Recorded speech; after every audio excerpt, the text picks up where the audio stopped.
Hello, and I have a special one for you here today. Welcome to Portage to Sioux, Missouri. This is 1480 Church Street, and we're in St. Charles County, right up at the top by the Mississippi River. You literally could park your boat a couple blocks down from the house here. This home is old. And when I say old and historic, I don't mean what most people think. This is actually built just 2 years after the end of the Civil War in 1867. So it has architecture which is reminiscent of that time. You can see the very tall, narrow windows. And something which took off just after that, you have this blend of kind of coming from Italianate styling and architecture into the mansard roof and the kind of more French style, which was catching on at that era. So we have that, and I'm going to zoom in here on a little guy way up at the top who's keeping an eye on the house for everyone. Cute little gargoyle up there, which is kind of cool. Coming around, we have a nicely landscaped yard.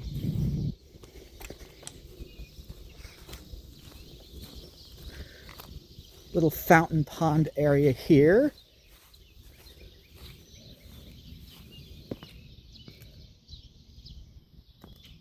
And then we have the namesake for the street, catty corner from the house.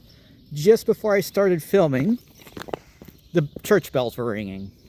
So that is why I'm guessing this is called Church Street. I'm going to take a look around. This is on a corner lot.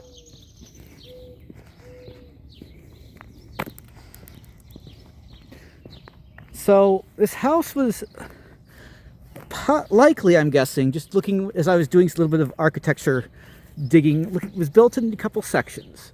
So we have this first rectangular section of the house,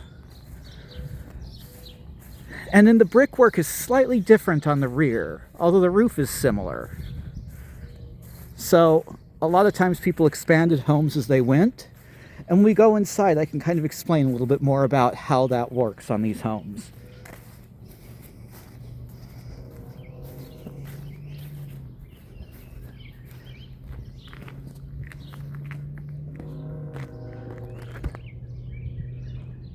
So really cool home overall.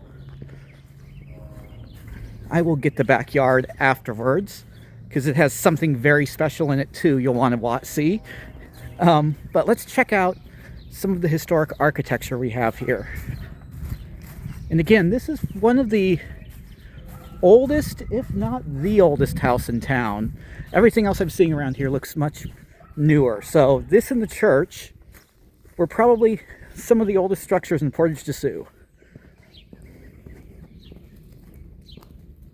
We're coming up, nice brick path, to the front porch, and then we're going to go in through the front door.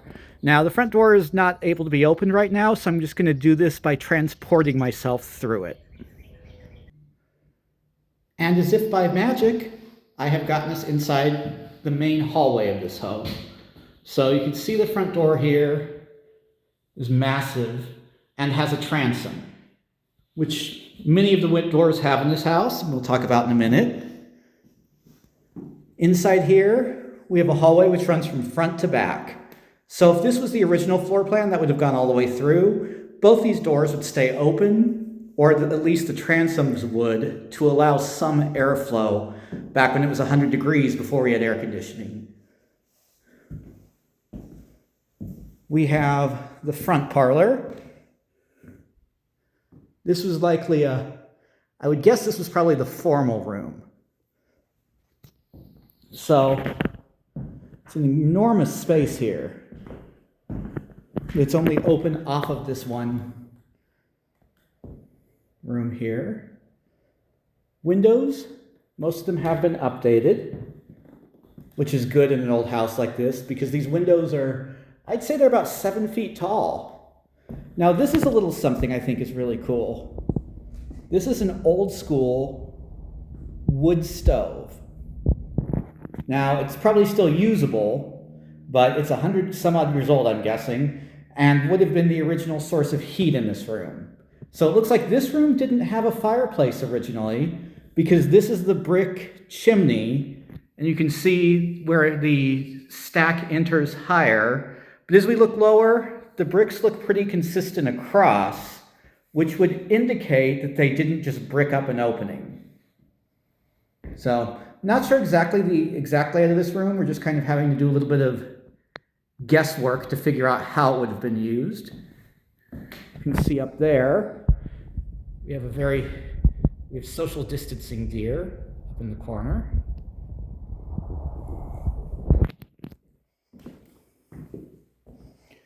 And then coming through,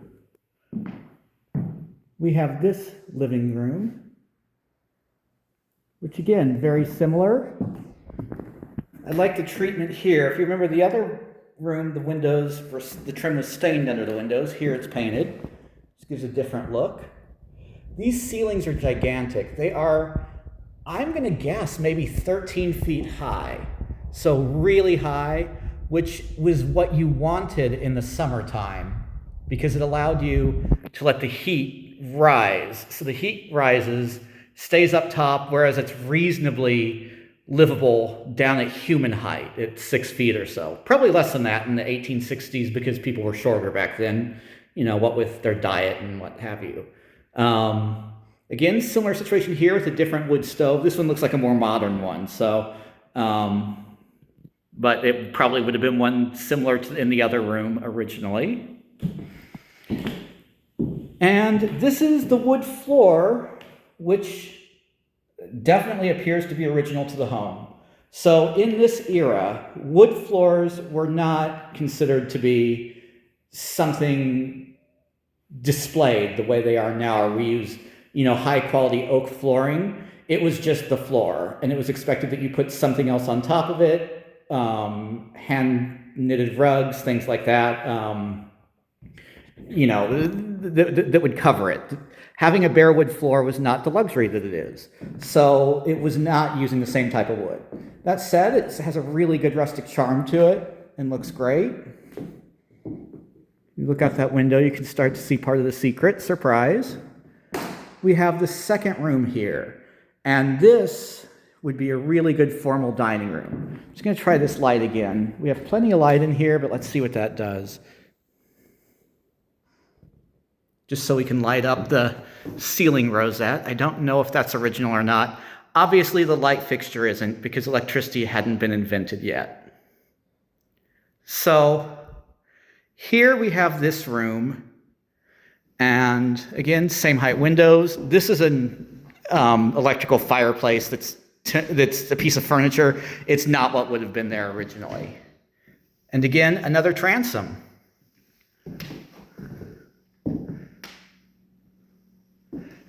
So we have two rooms here, and then this goes through to the kitchen, which it's unknown if this was actually the original where the kitchen was. Sometimes the kitchen was built a little later.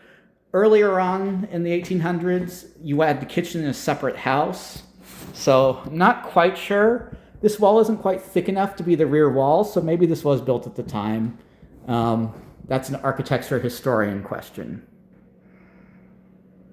But we do have the secondary staircase here, which is an interesting feature of a lot of these homes. Kitchen itself is quirky and rustic, fits the house well. And again, another wood stove, so you wouldn't need to necessarily worry about if the heat goes out or something. Coming outside, we have this beautiful rear porch, which is what all the doors open to. So over there is the door to the hallway. That's the door to the dining room.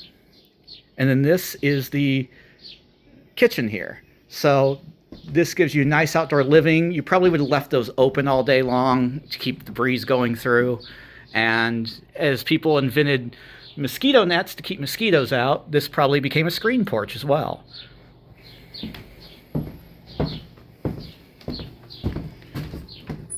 And then as we head back inside here, we're going to take a look. So we're back in the hallway. And this brick flooring was likely done later. That looks like a newer flooring. We have a little bathroom down here, just a little powder room.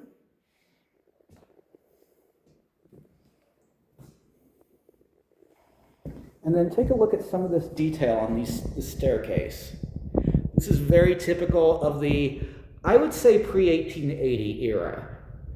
And it's great that it looks like none of these posts have been painted. Once they're painted, you can guarantee that the next owner who wants to strip the paint is going to be spending a few years of their lives doing so.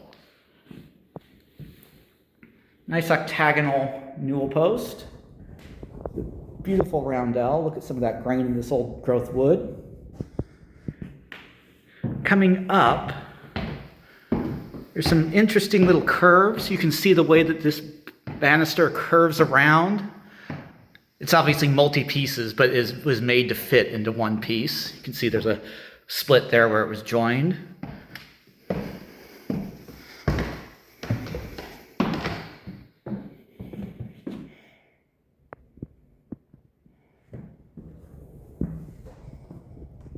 And then we have this open upper hallway, which again provided ventilation and would have been an extra living space. We have 3 bedrooms up here. And they're all very good size. So this is the first of the 3.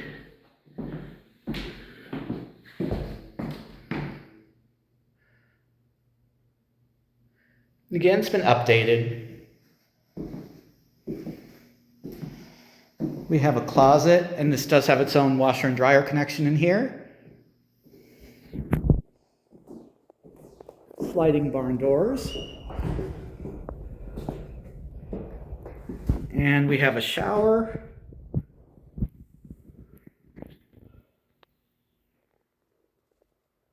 And the toilet. It does contain the original wood floors in here too. And 2 windows, which is very unusual in a bathroom.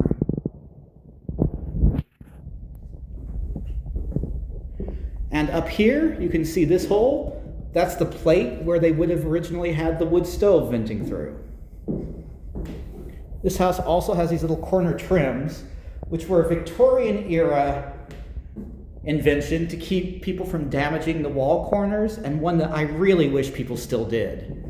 I just want to point out the wonderful graining on this door and the trim itself. I can't tell if that's the original wood grain. I'm thinking it may actually have been graining applied to wood that had a less beautiful grain pattern. That was something which was done at the time too. So you take like a standard poplar or something and grain it to look like mahogany. Here we are back in the hallway, walking across to bedroom number 2, presently the office. And it's very much using the same symmetry that these homes were designed with at the time, a reflection of the room on the other side. Now this, you can see, there's another feature of this era, a walk-through bedroom with a transom. That obviously was for ventilation, and this is, I'll walk through the hallway again, but let me explain why. So you had all these transoms you could open in the summertime, but in the wintertime, when you're trying to heat each room with its individual wood or coal stove, you didn't want to end up having all the heat go in and then move into the hallway and keep the rooms freezing. So you'd shut every room off so that you could just walk back and forth from this room to that room and vice versa, and then not have to go into the hallway and let the cold air in. So this is bedroom 3, which has its own bathroom as well. Well, kind of its own bathroom. It's an unusual layout they did with the bathroom, and something that I've experienced myself, which is, in addition, it was probably the original bathroom to the house, actually, when plumbing was installed. And I'll show you why. So this is a pretty cool room as well. I think it's actually a little bit bigger than the others, although it doesn't have the privacy that the room on the left of us has. So again, closets are adequate, and you can see a better view of the inside staining of the door here.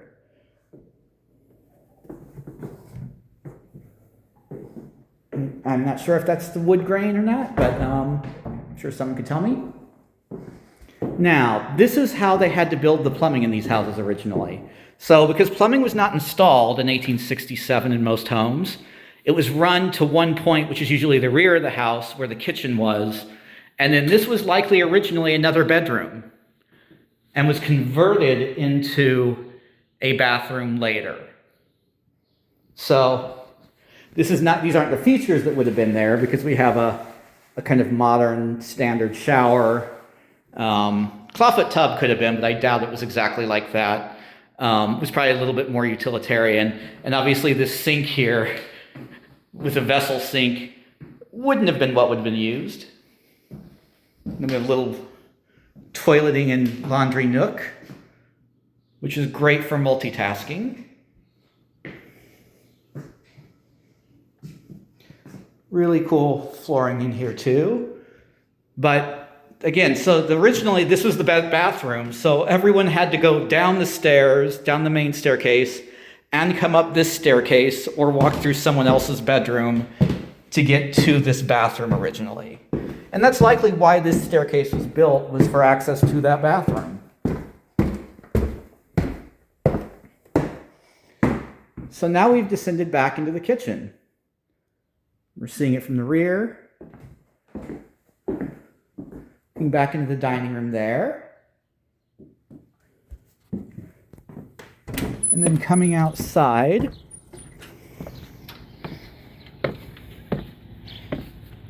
An old school 1960s era trailer, it looks like. And that's not part of the property.